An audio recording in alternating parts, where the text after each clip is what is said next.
Hello everyone, কেমন আছেন আপনারা? আশা করি সবাই ভালো আছেন ভগবানের কৃপায়। আর ভগবান সবাইকে ভালো রাখেন। তখন শীতকাল, এবং শীতকাল মানেই হচ্ছে ভগবানরা একটু উঠতে দেরি করেন।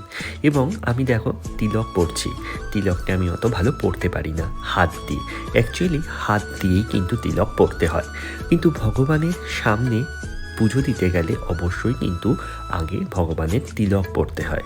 এবং অনেকেই চেয়েছেন যে ঠাকুরের কিভাবে তুমি সেবা দাও। আমি সেইভাবে সিরিয়াসলি বলছি, সেবা দিতে পারি না ওনাদেরকে। ওনারাই আমার থেকে সেবা করিয়ে নেন।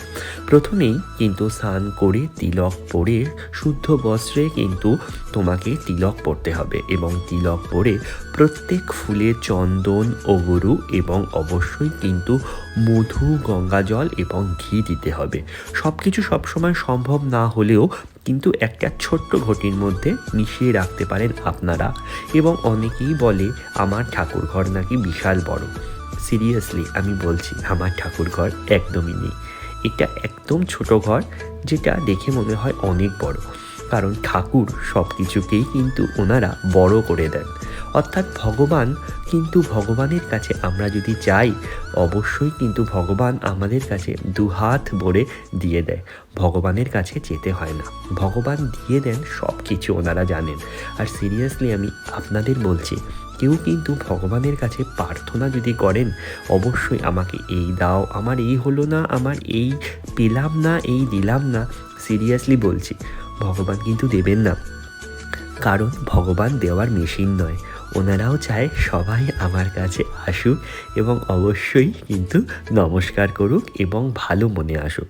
আমি মনে করি ভালো মনে যদি আপনারা যান, ভগবান কিচ্ছু বলতে হয় না, ভগবান দিয়ে দেয়। তোমাদের সাথে বা আপনাদের সাথে একটা শেয়ার করি একটা ছোট্ট স্টোরি। অর্থাৎ অনেকেই তো আমার পুজোর ভিডিও চেয়েছেন, আমি একটার পর একটা পুজো কিভাবে করি সেগুলো কিন্তু দেখিয়ে দিচ্ছি। এবং তাছাড়াও কিন্তু একটা ছোট্ট স্টোরি শেয়ার করি। অর্থাৎ আমার বাড়িতে কিন্তু লাড্ডু গোপাল আছেন, কৃষ্ণ রাধা আছেন এবং একটা বড় শ্রীকৃষ্ণ আছে। অর্থাৎ এই শ্রীকৃষ্ণর কিন্তু অনেক বড় স্টোরি আছে। স্টোরিটা জাস্ট ছোট করে বলছি, এবং আরেকদিন বড়ভাবে স্টোরিটা আপনাদের সাথে শেয়ার করব। আপনাদেরও কি এরকম প্রচুর প্রচুর স্টোরি আছে? তাহলে কিন্তু প্লিজ কমেন্ট করে বলবেন, আমি কিন্তু শুনতে রাজি। এবং সবার কিন্তু মেসেঞ্জারের মেসেজ বা সবার মেসেজের কিন্তু উত্তর আমি দিয়ে দেব। অর্থাৎ এই ভগবান কিন্তু আমার হারিয়ে গেছিলেন হঠাৎ করেই। অর্থাৎ ছোট আমার একটা কৃষ্ণ ছিল, এবং এই কৃষ্ণটা অনেক দিন ধরেই কিন্তু আমি খুঁজে পাচ্ছিলাম না। এবং আমি খুব মন খারাপ করছিলাম যে হায় ভগবান, আর তুমি কোথায় হারিয়ে গেলে? তুমি কি আমার কাছে আসবে না? জানি না, ভগবান একদম ছোট 10-12 ইঞ্চির ভগবান ছিলেন, কিন্তু জানি না ওই ভগবানটি কিভাবে হারিয়ে গেছে। আমি খুঁজে পাচ্ছিলাম না, কোনো ট্রেসও আমি পাচ্ছিলাম না। বাট তারপরে দেখুন কত বড় ভগবান আমার কাছে এসে পড়েন। এই ভগবানের কিন্তু অনেক মহিমা, আমি বলবো আপনাদের সাথে, একদিন শেয়ার করব অন্য আরেকটা স্টোরিতেও আমি প্রচুর দিই। এবং এই স্টোরিটা কিন্তু আমার ভালো লেগেছে বা আপনাদের ভালো লাগছে, তাহলে কিন্তু অবশ্যই কমেন্টস করে জানাবেন।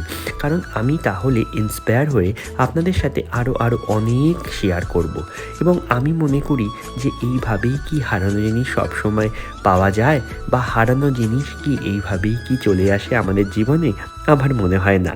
এটা একমাত্র ভগবানই আসে বা ভগবানের দ্বারাই সম্ভব। আমাদের তো মানুষও দ্বারা সম্ভব নয়। সুতরাং মানুষের থেকে কোনো কিছু চাওয়া বা আশা করাই আমাদের বেকার। তাই আমি বলবো, সবাইকে বলুন ভগবানের শরণাপন্নে থাকতে, তাতে জীবন ভালো হয়। এবং টাটা, ভালো থেকো।